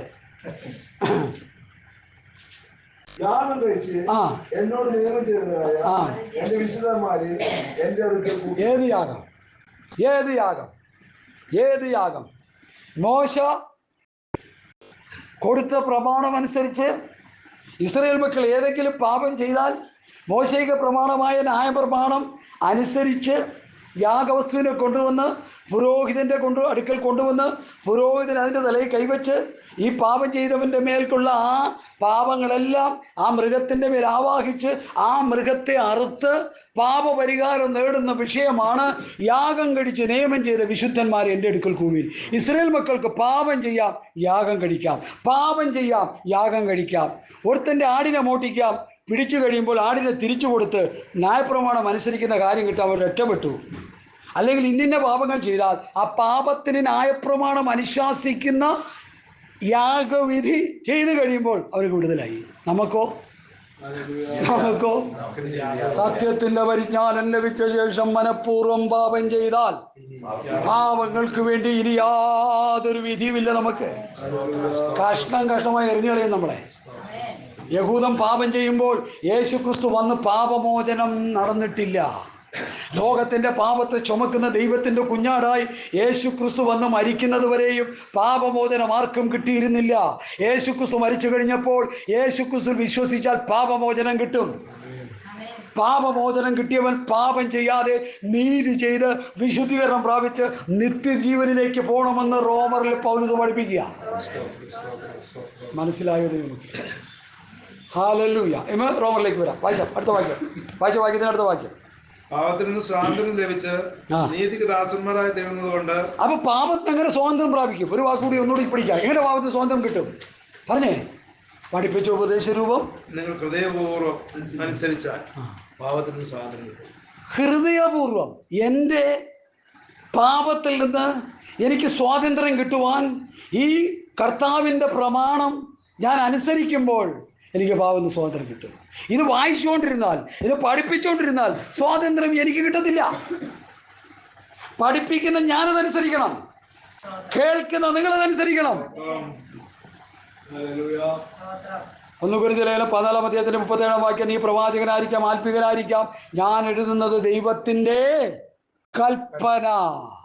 ദൈവകൽപ്പനയായ അപ്പോസ്തലന്മാരുടെ ഉപദേശങ്ങൾ വായിച്ച് പഠിച്ച് ഗ്രഹിച്ച് അല്ലെങ്കിൽ പ്രസംഗിച്ച് കേൾക്കുന്നതിലൂടെ അതനുസരിക്കുമ്പോഴാണ് പാപത്തെ സ്വാതന്ത്ര്യം പ്രാപിച്ച് നീതിക്ക് ദാസനായി. ഈ 94-കാരനെ ഉപദേശിക്കും. ഒരു ദിവസം എനിക്കൊരു വാണിംഗ് തന്നു. എനിക്കൊന്നല്ല കൂടെ കൂടെ ഉണ്ടാകും കുറേ സഹോദരന്മാർ. എല്ലാവരെയും കയറി ദൈവദാസന്മാരെ എന്ന് വിളിക്കല്ലെന്ന് പറഞ്ഞു. ഞാനെന്തോ പിന്നെ എന്നാ വിളിക്കേണ്ടവർ? എടാ പടാന്ന് വിളിക്കണോ? അല്ല സഹോദര, പാപത്തെ സ്വാതന്ത്ര്യം പ്രാപിച്ച് നീതിക്ക് ദാസന്മാരാകുമ്പോഴേ ദൈവത്തിൻ്റെ ദാസനാകുന്നു. പാപം ചെയ്തുകൊണ്ടിരിക്കുന്നവനെ ദൈവത്തിൻ്റെ ദാസനെന്ന് വിളിച്ചാൽ നീ വചനവ്യവസ്ഥ തെറ്റിക്കാൻ നിനക്ക് അടിയിട്ടു തോന്നും. അപ്പോഴാണ് സംഭവം മനസ്സിലായത്. ആരെങ്കിലും പറഞ്ഞു തരണ്ടേ? എൻ്റെ കേൾക്കുന്ന ആ പ്രിയം ഞാൻ കൈകൂപ്പി പറയാം. പാപം ചെയ്തുകൊണ്ടിരിക്കുമ്പോൾ ദൈവത്തിന് നമ്മളുമായിട്ട് ബന്ധമില്ല. 38 വർഷം ബെഥസ്ദാ കുളക്കരയിൽ കടന്നവനോട് 5-ാം അധ്യായത്തിൻ്റെ 14-15 വാക്യങ്ങൾ വായിച്ചു പഠിക്കുമ്പോൾ അവനെ ദേവാലയത്തിൽ വെച്ച് കണ്ടു. സമയം ഇല്ല, അതുകൊണ്ട് ഞാൻ പറഞ്ഞു പോവുക. ദേവാലയത്തിൽ വെച്ച് കണ്ടപ്പോൾ അവരോട് നോക്ക്, നിനക്ക് സൗഖ്യമായല്ലോ. അത് നമ്മളാണെങ്കിൽ എന്ത് ചോദിച്ചല്ലേ? ഹീലിംഗ് ഒക്കെ കിട്ടിയല്ലോ അല്ലേ? സ്റ്റിക്കിംഗ് വാക്കൊന്നും വേണ്ടല്ലോ അല്ലേ? നടക്കുമ്പോൾ കോട്ടമൊന്നും ഇല്ലല്ലോ അല്ലേ? കുഴപ്പമൊന്നും ഇല്ലല്ലോ അല്ലേ? നന്നായിട്ട് നടക്കാൻ പറ്റുന്നത് ഇതൊക്കെ ആയിരിക്കും നമ്മൾ ചോദിക്കുന്നത്. കർത്താവിനൊന്നും ചോദിക്കില്ല. നോക്ക്, നിനക്ക് സൗഖ്യമായല്ലോ, അധികം തിന്മയായത് ഭവിക്കാതിരിക്കാൻ മേലിൽ അത് പിടിക്കി കളഞ്ഞോ? തിന്മയായത് ഭവിക്കാതിരിക്കാൻ എന്നുള്ളത് അത് വിളിക്കുക പോയി, ആ ദൂത് പോയി. അവരോട് ദൈവം പറയുന്നു, അധികം തിന്മയായത് ഭവിക്കാതിരിക്കാൻ മേലിൽ പാപം ചെയ്യരുത്. എന്നെ കേൾക്കുന്ന ദൈവമക്കളെ, നമ്മുടെ ജീവിതത്തിൽ തിന്മയായി രക്ഷിക്കപ്പെട്ട് സ്നാനപ്പെട്ട് പരിശുദ്ധാംശം പ്രാപിച്ച് വിശുദ്ധ വേർപാടിന് ജീവിക്കുന്ന അപമാനിക്കുന്ന നമ്മൾ തിന്മയായത് ചെയ്യുമ്പോൾ പാപം നമ്മളിൽ കർത്തൃത്വം ചെയ്യുകയാണ്. പല തിന്മകളും നമ്മൾ എതിരിടേണ്ടി വരികയാണ്. മടങ്ങി വരാൻ മനസ്സുണ്ടോ എന്ന് കേൾക്കാം. ഞാൻ തെറ്റ് ചെയ്തു പോയി, ഞാൻ ബലഹീനനായിപ്പോയി, ഞാൻ കുറ്റക്കാരനായിപ്പോയി, എന്നോട് പൊറുക്കണമേ എന്ന് പറയാൻ നമുക്ക് മനസ്സുണ്ടോ? Hallelujah, hallelujah, hallelujah. പഠിപ്പിച്ച ഉപദേശരൂപം ഹൃദയപൂർവ്വം അനുസരിക്കും. അതിന് അപ്പോസ്തലന്മാർ ഉപദേശം പഠിപ്പിച്ചു, സഭ ഉപദേശം പഠിപ്പിച്ചതാ. റോമർ 16 നിങ്ങൾ പഠിച്ചു. നിങ്ങൾ പഠിച്ച ഉപദേശത്തിന് വിപരീതമായി പൗലോസ് ഉപദേശം പഠിപ്പിച്ചു, സഭ അത് പഠിച്ചു. എന്നിട്ട് പറയാണ്, പഠിച്ച ഉപദേശത്തിന് വിപരീതമായി തൊന്നപക്ഷങ്ങളെ ഇടർച്ചകളെ ഉണ്ടാക്കുന്നവർ സൂക്ഷിച്ചു കൊള്ളുള്ളൂ. നമ്മൾ അവർക്കിപ്പോൾ ബിരിയാണി വെച്ച് കൊടുക്കുക. ക്രിസ്തുവിൻ്റെ ഉപദേശത്തിൽ നിലനിൽക്കാതെ അത് വിട്ടു പോകുന്ന ഒരുത്തരും. ഇനി അടുത്ത വാക്യം പറഞ്ഞു, പണമണിയായിട്ട് കിട്ടും. ഇനി അടുത്തതുകൂടി പറഞ്ഞു, ഈ ഉപദേശമല്ലാതെ ബിരിയാണി വെച്ച് കൊടുക്കണം.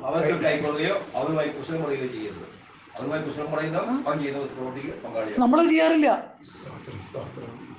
ഒരു സാക്ഷിക്കാൻ കയറി വന്നു കഴിഞ്ഞാൽ അവർ പപ്പടം പായസം വെച്ച് അങ്ങ് തീറ്റി, എന്നിട്ടാണ് ഉപദേശം പറയും. ഒരു ദിവസം എൻ്റെ അടുത്ത് വീട്ടിൽ കയറി വന്നു, എന്നെ ഒരു മീറ്റിങ്ങിന് വിളിക്കാൻ വന്നു. ഞാൻ പറഞ്ഞു, ടേക്ക് യുവർ സീറ്റ്. പുള്ളിയും പിള്ള മോളും കൂടി വന്നു. നമ്മുടെ ഈ പ്രമാണം എടുത്ത് അങ്ങോട്ട് പറഞ്ഞു കഴിഞ്ഞാൽ പുള്ളി പറയാം, ഞാൻ പൊക്കോട്ടെ എന്ന്. അങ്ങനെ ആയിക്കോട്ടെ. വെള്ളം പോലും കുടിക്കാൻ നിന്നില്ല. കാരണം അവർക്ക് മനസ്സിലായി ഈ ഉപദേശത്തിന് മുമ്പിൽ അവർ പെട്ടു എന്നുള്ളത് അവർക്ക് മനസ്സിലായി. എന്നെ കേൾക്കുന്ന പ്രിയപ്പെട്ടവരെ, പാപത്തിന് സ്വാതന്ത്ര്യം പ്രാപിക്കാൻ ഒരൊറ്റ വഴി പഠിപ്പിച്ച ഉപദേശരൂപം ഹൃദയപൂർവ്വം അനുസരിക്കുക. ഇനി അടുത്ത ഭാഗത്തിലേക്ക് വരാൻ ഞാൻ വരികയാണ് പെട്ടെന്ന്. 19-ാം വാക്യം നിങ്ങളുടെ ജഡത്തിന്റെ ബലഹീനത നിമിത്തം പെട്ടെന്ന് തീർക്കാം. ഞാൻ മനുഷ്യരീതി പറയുന്നു, നിങ്ങളുടെ അവയവങ്ങളെ അധർമ്മത്തിനായി അശുദ്ധിക്കും അധർമ്മത്തിനും അടിമകളായി സമർപ്പിച്ചതുപോലെ ഇപ്പോൾ നിങ്ങളുടെ അവയവങ്ങളെ വിശുദ്ധീകരണത്തിനായി നീതിക്ക് അടിമകളായി സമർപ്പിക്കും. നമുക്ക് ഗ്രഹിക്കാൻ ബുദ്ധിമുട്ടുള്ള ഒരു വാക്യമാണ്. ശ്രദ്ധിച്ച് വായിച്ചാൽ അത് മനസ്സിലാകും. ഞാനൊന്നുകൂടി വായിക്കാം. നിങ്ങളുടെ ജഡത്തിന്റെ ബലഹീനത നിമിത്തം ഞാൻ മനുഷ്യ രീതിയിൽ പറയുന്നു, നിങ്ങളുടെ അവയവങ്ങളെ അധർമ്മത്തിനായി അശുദ്ധിക്കും അധർമ്മത്തിനും അടിമകളാക്കി സമർപ്പിച്ചതുപോലെ. കർത്താവിനെ രക്ഷിതമായി സ്വീകരിക്കുന്നതിന് മുൻപ് നമ്മുടെ പഞ്ചേന്ദ്രിയങ്ങൾ പാപം ചെയ്യാനായിട്ട് സമർപ്പിച്ച് കച്ചകെട്ടി ജീവിച്ചൊരു ജീവിതമുണ്ട്. ചിലർ പറഞ്ഞേക്കാം, പാർഷേ ഒരു 2 പെഗ്ഗെങ്കിലും അടിച്ചില്ലെങ്കിൽ എനിക്ക് ഉറങ്ങാൻ പറ്റത്തില്ല. കാരണം അവയവം അതുപോലെ അങ്ങ് സെറ്റായി കിടക്കുക പാപത്തിൽ. ഒരു കെട്ട് ബീഡിയെങ്കിലും വലിച്ചില്ലെങ്കിൽ എനിക്ക് ആകെ ടെൻഷനാണ്. ഞാൻ കഞ്ചാവ് ചോറിലിട്ട് കുഴച്ച് തിന്ന് നടന്നവനാണ്, എനിക്കറിയാമോ. മദ്യത്തിനുമൊക്കെ അടിമയായി കിടന്ന ആളാണ്. ഈ ഉപദേശം ഉള്ളിൽ കയറിയപ്പോഴാണ് ഇതൊക്കെ വിട്ടു പോകുന്നത്. നമ്മളെ പാപമാണെന്ന് മനസ്സിലാക്കുന്ന ദൈവവചനമാണ്. ആദ്യം ഒരു വചനമുണ്ടായിരുന്നു, വചനം ദൈവത്തോടു കൂടിയായിരുന്നു. ഈ ദൈവത്തോടു കൂടിയായിരുന്ന ഈ വചനം നമ്മുടെ ഹൃദയത്തിൻ്റെ ഉള്ളിൽ വരുമ്പോൾ നീ ചെയ്യുന്നത് പാപമാണ്, നീ ചെയ്യുന്നത് തെറ്റാണെന്ന് നമ്മുടെ ഉള്ളിൽ ഇരുന്നോണ്ട് പറയുന്നില്ലെങ്കിൽ നീ മാനസാന്തരപ്പെടണം. ഹല്ലേലൂയ. പാപത്തിന്റെ ശമ്പളം മരണം. ദൈവത്തിൻ്റെ കൃപാവരം നിത്യജീവൻ ഫ്രീ ആയിട്ട് കിട്ടത്തില്ല. പാപം ഒഴിയാൻ വേണ്ടി ഉപദേശം അനുസരിച്ച് ജീവിച്ച് ശുദ്ധീകരണം പ്രാപിക്കാം. അതാ പൗലോസ് പഠിപ്പിച്ചത്.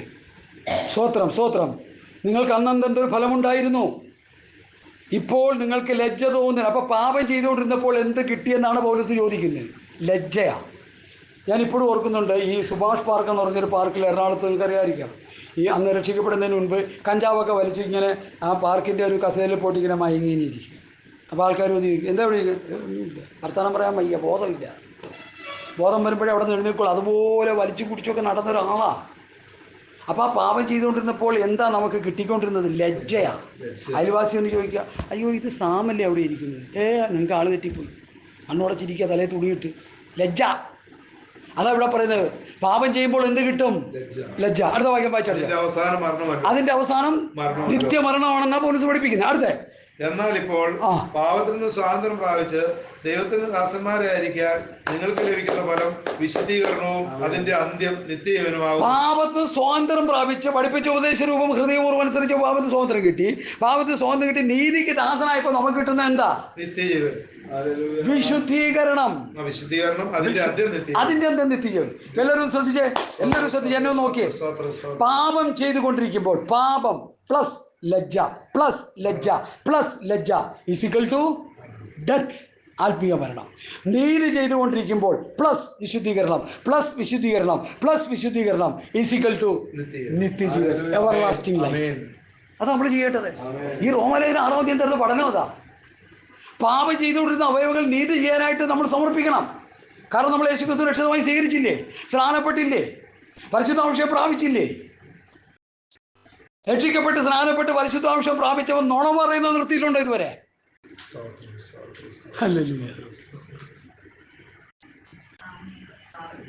നുണ മാറിപ്പോയിട്ടുണ്ടോ? പത്രോസ് പറയുന്ന ആകയാൽ സകല ദുഷ്ടതയും എല്ലാ ചതിവും എല്ലാ വാജഭാവും എല്ലാ നുണയും നീക്കിക്കളഞ്ഞ് ഇപ്പോൾ ജനിച്ച ശിശുക്കളെ പോലെ. ഇവിടെ ഒരു മായമില്ല, ഒരു കുഞ്ഞു കിടക്കാന്ന് വെച്ചോ, ചാൻ്റെ മോളുടെ കുഞ്ഞോ മോൻ്റെ കുഞ്ഞോ ഇവിടെ കിടക്കുക. അയൽവാസികളെല്ലാം പിണക്കാം. കുഞ്ഞ് ജനിച്ചു വന്നുകൊണ്ടപ്പോൾ അവർ വന്ന് നോക്കി, ഒരു 1.5 വയസ്സ് കിടക്കുന്നു. ആ പിണക്കായിരുന്ന ആ വ്യക്തി വീട്ടിൽ വന്ന് നോക്കി കുഞ്ഞിരുന്നങ്ങ് ചിരിക്കുക. കാരണം എന്താ? അതിന് പാപത്തെക്കുറിച്ചൊന്നും. അതുപോലെ നമ്മളായിത്തീരണമെന്നോ ഉപദേശം പഠിപ്പിക്കുന്നു. നമ്മളിപ്പോൾ മുതുക്കന്മാരായിട്ടിരിക്കാന്നോ ആലോചിക്ക്. ശിശുക്കളെ പോലെ നിങ്ങൾ തിരിഞ്ഞ് ശിശുക്കളെ പോലെ ആയിത്തീരുന്നില്ലെങ്കിൽ പറഞ്ഞോ അല്ല പുള്ളി പറയട്ടെ, നിങ്ങൾ തിരിഞ്ഞ് ശിശുക്കളെ പോലെ ആയിത്തീരുന്നില്ലെങ്കിൽ ദൈവരാജ്യത്തിൽ കടക്കയില്ല. ശിശുവിന്റെ സ്വഭാവം ഏറ്റെടുത്തോണം. അച്ചായ മാത്രമല്ല, നമ്മളെല്ലാവരും ശിശുവിന്റെ സ്വഭാവം. ഒരു ശിശുവിനെ പോലെ പകയില്ല, വിദ്വേഷമില്ല, പിണക്കില്ല, പൊട്ടത്തരം പറച്ചിലില്ല, സത്യസന്ധമായി സംസാരിക്കുന്നു, വ്യാജം പറയത്തില്ല. ഈ പഴയ നിമിത്തത്തിൽ വ്യാജം പറയുന്നവൻ എന്താ ചെയ്യാന്ന് ചോദിക്കുന്നത്? കടക്കരി ശിക്ഷിക്കാനല്ലേ ഇപ്പോൾ ന്യായപ്രമാണം പറഞ്ഞിരുന്നത്? വ്യാജ സ്വഭാവങ്ങളെല്ലാം വിട്ടു ഒരു ശിശുവിനെ പോലെയാണ്. നിങ്ങൾ തിരിഞ്ഞ് ശിശുക്കൾ, ഈ ശിഷ്യന്മാരെ ഞാനാ വലുത് അങ്ങോട്ട് ഇങ്ങോട്ട് ഏൽപ്പിച്ചു കൊടുക്കുക. അല്ലെ ശ്രദ്ധിക്കേ, ഞാനാ വലുതെന്ന് പറഞ്ഞ് ഏൽപ്പിച്ചു കൊടുക്കുക. അപ്പോൾ ഒരു ശിശുവിനെ എടുത്ത് നിർത്തിയിട്ടാണ് എന്താ പറയേണ്ടത്? നിങ്ങൾ തിരിഞ്ഞ് ശിശുക്കളെ പോലെ ആയിത്തീരുന്നില്ലെങ്കിൽ സ്വർഗരാജ്യത്തിൽ അവരുടെ തമ്മിൽ തല്ലി തീർന്നു. നമ്മുടെ തമ്മിൽ തല്ലി ഇന്നും തീർന്നിട്ടില്ല, ഇപ്പോഴും തല്ലിക്കൊണ്ടിരിക്കുക. കൺവെൻഷൻ കഴിയുമ്പോൾ കണക്ക് ഏൽപ്പിച്ച സഹോദരന്മാര് കള്ളക്കണക്ക് കൊണ്ടുവന്ന് നിർത്തുമ്പോൾ വിശ്വാസികൾ പറയുക 50,000 രൂപ ഒന്നും അതിനായിട്ടില്ല, 30 ആയിട്ടുള്ളൂ, 20,000 മര്യാദ കൊണ്ടുപോയി സഹോദരാന്ന് പറയുക. അവൻ പറഞ്ഞു ഇല്ല മുഴുവൻ ചിലവായി, എൻ്റെ കയ്യിൽ നിന്ന് 1000 പോയി എന്ന് അവൻ പറയുക, കള്ളം പറയുക. ഇതല്ലേ നടക്കും നമ്മുടെ ആത്മീയ കുളത്തിൽ. ഹല്ലേലൂയ. ഒരു രസകരമായ ചിന്ത, നിങ്ങൾ ചിരിച്ച് അന്തരീക്ഷം കളയരുത്, ഞാൻ പറയാൻ പോവാ. കൺവെൻഷൻ എല്ലാം കഴിഞ്ഞു, കണക്കെല്ലാം അങ്ങോട്ടും ഇങ്ങോട്ടും പറഞ്ഞു, ഭയങ്കര കൂട്ടുകടി, കസേരയൊക്കെ എടുത്ത് അടി. അവസാനം സീനിയർ പാസ്റ്റർമാർ വന്ന് മതി ഇരിക്കെ. ഒരു സീനിയർ പാസ്റ്റർ എഴുന്നേറ്റ്, നല്ല തലനടച്ചൊരു പാസ്റ്റർ എഴുന്നേറ്റ്, എല്ലാം അങ്ങേ മഹത്വത്തിന് ഈ തമ്മിൽ തല്ലിയത് മുഴുവനോ? ഈ വടക്കും വക്കാണമോ? ദൈവത്തിന് മഹത്വം വന്നോ? നമ്മുടെ അവസ്ഥ ഇതല്ലേ? എൻ്റെ അവസ്ഥ ഇതല്ലേ? നിങ്ങളുടെ അവസ്ഥ ഇതാണോ? നിങ്ങൾ ചിന്തിച്ചോ? നമ്മുടെ ആത്മീക സമ്മേളനങ്ങൾ കടന്നു വരുമ്പോൾ ഊഷ്മളമായ ദൈവസ്നേഹം കൊണ്ട് കർത്താവിൻ്റെ മേശ അനുഭവിച്ച് അങ്ങോട്ടും ഇങ്ങോട്ടും വിശുദ്ധ ചുമനം ചെയ്ത് നിറകണ്ണുകളോടെ പിരിയാൻ നമുക്ക് കഴിയുന്നുണ്ടോ? നമ്മുടെ ഇലക്ഷൻ നടക്കുന്ന സമയത്ത് കണ്ണിൽ കൂടി കണ്ണീര് വരുന്നുണ്ടോ? അതോ സ്റ്റാർ വെച്ചവൻ കയറി മേയല്ലേ അവിടെ? ഹല്ലേലൂയ. എന്നോട് പറയാൻ പറഞ്ഞു കർത്താവ്, അതുകൊണ്ട് ഞാൻ പറയും. ലോകം മുഴുവൻ പോകുന്നുണ്ട്, കേൾക്കട്ടെ എല്ലാവരും. കർത്താവ് ഒന്ന് സഭയെടുക്കാൻ നേരമായി. ഈ വക വൃത്തികേടുകളെല്ലാം വിട്ട് മാനസാന്തരപ്പെട്ട് ഒരു ശിശുവിനെ പോലെ ആയ സ്വർഗത്ത് പോകാം, ഇല്ലെങ്കിൽ നേരെ നരകത്തിലേക്ക് പോകാം. 19 വാക്യം ഞാൻ വായിക്കുന്നു. നിങ്ങൾ പാപത്തിന്റെ ദാസന്മാരായിരുന്നപ്പോൾ നിങ്ങളെ സംബന്ധിച്ച്, നീതിയെ സംബന്ധിച്ച് നിങ്ങൾ സ്വതന്ത്രരായിരുന്നുവല്ലോ, നീതിയെക്കുറിച്ച് അറിയില്ലായിരുന്നു. എന്നാൽ ഇപ്പോൾ നിങ്ങൾ അതിൻ്റെ നിങ്ങൾക്ക് അന്ന് എന്ത് ഫലമുണ്ടായിരുന്നു? ഇപ്പോൾ നിങ്ങൾ ലജ്ജ തോന്നുന്നു. അപ്പോൾ പാപം ചെയ്തപ്പോൾ ലജ്ജ കിട്ടിക്കൊണ്ടിരുന്നു, അതിൻ്റെ അവസാനം മരണമല്ലോ. എന്നാൽ ഇപ്പോൾ പാപത്ത് സ്വാതന്ത്ര്യം പ്രാപിച്ച് ദൈവത്തിൻ്റെ ദാസന്മാരായിരിക്കാൽ നിങ്ങൾക്ക് ലഭിക്കുന്ന ഫലം വിശുദ്ധീകരണവും അതിൻ്റെ അന്തം നിത്യജീവനുമാണ്. ഈ പ്രോസസ്സിങ്ങിലൂടെ അല്ലാതെ സ്വർഗരാജ്യത്തിൻ്റെ പടിവാതിൽ കയറാൻ ആർക്കും കഴിയത്തില്ല. പോകുമെന്ന് പാടിക്കൊണ്ടിരിക്കുക. കാന്തന്മാരായി ഞാനും പോകാറായി, അതിൽ ഡിസ്കോ ഡാൻസ് വെച്ച് പാടിക്കൊണ്ടിരിക്കുക. കാന്തന്മാരായി. ഇങ്ങോട്ട് പോകണ കാര്യമോ? എങ്ങോട്ട് പോകണ കാര്യമോ? അമേരിക്ക പോകാൻ, ലണ്ടനിൽ പോകാൻ, ലോകത്ത് എവിടെയും പോകാം. സ്വർഗത്ത് പോകണമെങ്കിൽ പണിയുണ്ടെന്ന് പറഞ്ഞുകൊണ്ടിരിക്കുക ഞാൻ. അതുകൊണ്ടെങ്കിൽ എല്ലായിടത്തും പോകാന്ന്, എന്താ കുഴപ്പം? പക്ഷെ ഇവിടെ ഈ പാപത്തെ സ്വാതന്ത്ര്യം പഠിച്ച് നീതിക്ക് ദാസനായി, നീതിയുടെ ദാസന്മാരായി നീതി ചെയ്തുകൊണ്ടിരിക്കുമ്പോൾ അതിൻ്റെ അന്തമായിട്ട് നിത്യജീവൻ ഫ്രീ ആയിട്ട് നമുക്ക് തരുന്നു എന്നാണ് പൗലോസ് പഠിക്കുന്നത്. ദയവായി നിങ്ങളിതൊന്ന് പഠിച്ചെടുക്കുക. നിങ്ങൾ വീട്ടിൽ പോയി മെസ്സേജ് എല്ലാവർക്കും ഞാൻ അയച്ചു തരാം. നിങ്ങൾ ദിവസവും വായിക്കുക, ഉപദേശം പഠിക്കുക. പാപത്തെ സ്വാതന്ത്ര്യം പഠിച്ച് നീതിക്ക് ദാസനായി കർത്താവിൻ്റെ വരവിന് വേണ്ടി ഒരുങ്ങുവാൻ ഈ സന്ദേശം നമുക്ക് മുഖാന്തരമായി ഭവിക്കട്ടെ എന്ന് പറഞ്ഞുകൊണ്ട് എൻ്റെ വാക്കുകളെ ചുരുക്കുന്നു. എല്ലാവരും കണ്ണുകളടയ്ക്കാം, എല്ലാവരും കണ്ണുകളടച്ചാട്ടെ. 1.5 മണിക്കൂർ 1.5 മണിക്കൂർ ഞാൻ കണ്ഠക്ഷോഭം ചെയ്തത് എന്തിനാണ്? അപ്പോസ്തലനായ പൗലോസ് ദൈവസഭയെ പഠിപ്പിച്ച അതിശ്രേഷ്ഠ ഉപദേശം. പാപത്തിന്റെ ശമ്പളം മരണമത്രേ, ദൈവത്തിന്റെ കൃപാവരമോ കർത്താവായ യേശു ക്രിസ്തുവിൽ നിത്യജീവൻ. ആ നിത്യജീവൻ എങ്ങനെ പ്രാപിച്ചെടുക്കാമെന്നായിരുന്നു എന്റെ പ്രസംഗം. സ്വർഗരാജ്യം എങ്ങനെ പ്രാപിച്ചെടുക്കാം? പൗലോസിന്റെ പ്രസംഗം നിത്യജീവൻ. പ്രവൃത്തി 28 പൗലോസിന്റെ പ്രസംഗം ദൈവരാജ്യം, സ്വർഗരാജ്യം, നിത്യജീവൻ. കർത്താവിന്റെ ശിഷ്യന്മാരുടെ പ്രസംഗങ്ങൾ മുഴുവൻ നിത്യജീവൻ, ദൈവരാജ്യം, സ്വർഗരാജ്യം. ഇന്നത്തെ പ്രസംഗം മുഴുവൻ എങ്ങനെ 10 ചക്രം ഉണ്ടാക്കാന്നുള്ളത്. അതെല്ലാം മാറിയിട്ട് അപ്പോസ്തലന്മാരുടെ ഉപദേശങ്ങൾക്ക് ചെവി കൊടുക്കുക. അവർ അപ്പോസ്തലന്മാരുടെ ഉപദേശം കേട്ട് കൂട്ടായ്മ ആചരിച്ച് അപ്പം നുറുക്കി പ്രാർത്ഥന കഴിച്ചുമ്പോൾ അധ്യായം പ്രവൃത്തി 2 അവസാന അധ്യായത്തിൽ നേരത്തെ പറഞ്ഞ 42 അവസാനത്തെ ആ വാക്യത്തിൽ കർത്താവ് രക്ഷിക്കപ്പെടുന്നവരെ ദിനം പ്രതി സഭയോട് ചേർത്തുകൊണ്ട് കർത്താവിന്റെ സഭയുടെ അംഗങ്ങൾ അപ്പോസ്തലന്മാരുടെ ഉപദേശം കേട്ട് കൂട്ടായ്മ ആചരിച്ച് അപ്പം നുറുക്കി പ്രാർത്ഥന കഴിച്ചു വരുന്നവരാണ്. നമുക്ക് കണ്ണുകളടച്ച് അല്പസമയം ഒന്ന് ധ്യാനിക്കാം. എല്ലാവരും ഒന്ന് ധ്യാനിച്ചാൽ. ഇന്ന് പകലിൽ എറണാകുളത്ത് നിന്ന് വന്ന ഈ അടിയന്റെ വചനം എൻ്റെ വചനമായിട്ട് നിങ്ങൾ എടുക്കല്ലേ, ദൈവത്തെ ഓർത്തെടുക്കല്ലേ. പൗലോസിന്റെ ടീച്ചിങ് ഞാൻ നിങ്ങളുടെ മുമ്പിൽ തുറന്നു വെച്ചെന്ന് മാത്രം. ഈ വചനത്തിന് മുമ്പിൽ നിങ്ങൾ പിടിക്കപ്പെടുമോ സഹോദരി? ഈ വചനത്തിന് മുമ്പിൽ ഞാനും നിങ്ങളും പിടിക്കപ്പെടുമോ? നമുക്ക് നീതി ചെയ്യാൻ കഴിയുന്നുണ്ടോ? അതോ പാപം ചെയ്ത് ലജ്ജ ലജ്ജ ലജ്ജ വാങ്ങിക്കൂട്ടി നിത്യ മരണത്തിലേക്ക് പോകുന്ന ഗ്രൂപ്പിലാണോ നമ്മൾ? അതോ നീതി ചെയ്ത് വിശുദ്ധീകരണം പ്രാപിച്ച് നിത്യജീവനിലേക്ക് പോകാൻ ഒരുങ്ങുന്നവരാണോ നമ്മൾ? ഒരു പുനഃപരിശോധന നടത്തുക. പാപത്തെ സ്നേഹിപ്പാൻ ഞാനിനി പോകുമോ? പാപത്തെ സ്നേഹിപ്പാൻ ഞാനിനി പോകുമോ? ദൈവത്തിൻ പൈതലായി ജീവിക്കോ ഞാനിനി, എൻ്റെ ദൈവത്തിൻ പൈതലായി ജീവിക്കോ ഞാനിനി. ക്രൂശിന്മേൽ കാണുന്ന ദാരിതാ, ക്രൂശിന്മേൽ കാണുന്ന ദാരിതാ, പ്രാണനാഥൻ എന്നേക്കായി ചാകുന്നേ. പ്രാണനാഥൻ എന്നേക്കായി ചാകുന്നേ. എനിക്ക് നിങ്ങളോട് ഓരോരുത്തരോടും പറഞ്ഞ് പ്രാർത്ഥിക്കാനുള്ള ആത്മാവിൽ ഹേമം ഉണ്ടെങ്കിലും അതിനുള്ള സമയം നമ്മുടെ മുൻപിലില്ല. ദേവദാസൻ 2 മണിയാ പറഞ്ഞിരിക്കാൻ മുമ്പ് സൂക്ഷിച്ച് നിർത്താൻ ആഗ്രഹിക്കുന്നു. എല്ലാവരും ഹൃദയത്തിൽ പ്രാർത്ഥിച്ചാട്ടെ. കർത്താവേ, ഞാൻ രക്ഷിക്കപ്പെട്ടവനാണ്, ഞാൻ സ്നാനപ്പെട്ടവനാണ്, ഞാൻ അഭിഷേകം പ്രാപിച്ചവനാണ്. എൻ്റെ പഞ്ചേന്ദ്രിയങ്ങൾ നീതി ചെയ്ത് വിശുദ്ധീകരണം പ്രാപിച്ചാലേ എനിക്ക് നിത്യജീവനം പ്രാപിക്കാൻ കഴിയുള്ളൂ. കർത്താവിന്റെ ദാസനിലൂടെ വചനത്തിലൂടെ ഒരു വെളിപ്പാട് എനിക്ക് തുറന്നു കിട്ടി. ആ വചനത്തിന് മുൻപാകെ ഞാൻ എന്നെ സമർപ്പിക്കുന്നുവെന്ന് ഇവിടെ ഇരിക്കുന്ന എല്ലാവരും ഒരുപോലെ ദൈവത്തോട് പറഞ്ഞാട്ടെ. യെസ്, അതിനുള്ള സമയമാണ്. കർത്താവേ, വചനത്തിന് മുൻപാകെ അടിയനെ സമർപ്പിക്കുന്നു. പാപം ചെയ്യാതെ നീതി ചെയ്ത് വിശുദ്ധിയിൽ ജീവിപ്പാൻ അടിയനെ സഹായിക്കണം. ഞങ്ങളെല്ലാവരെയും സഹായിക്കണം. വചനങ്ങളാൽ കർത്താവ് നമ്മെ അനുഗ്രഹിക്കട്ടെ. ഹല്ലേലൂയ. സ്തോത്രം. ഹല്ലേലൂയ.